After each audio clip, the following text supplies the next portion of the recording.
తెలివైన నక్క. ఒక అడవిలో ఒక తెలివైన నక్క ఉండేది. ఒక రోజు అది ఆహారం కోసం వెతుకుతూ ఒక పెద్ద బావిలో పడిపోయింది. బావి లోతుగా ఉండడంతో బయటికి రావడం అసాధ్యమని అర్థం చేసుకుంది.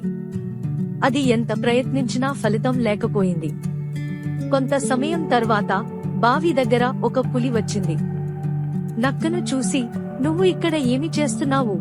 అని అడిగింది. నక్క తన తెలివిని ఉపయోగించి సమాధానమిచ్చింది, "ఈ బావిలో ప్రపంచంలోని ఉత్తమమైన నీళ్లు ఉన్నాయి.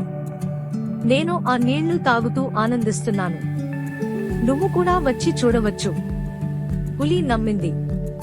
అది బావిలోకి దిగగానే నక్క పులి పట్ల ఎత్తుగా ఎగబాకి దాని నడుం మీద నుంచి పైకి ఎగిరింది. నక్క బయటికి రావడంతో పాటు తన ప్రాణాలను కాపాడుకుంది. పులి మాత్రం బావిలో చిక్కుకుని అక్కసుతో మగ్గింది. మోరల్: సమస్యలో ఉంటే తెలివిగా ఆలోచించడం మనకే విజయాన్ని తెస్తుంది.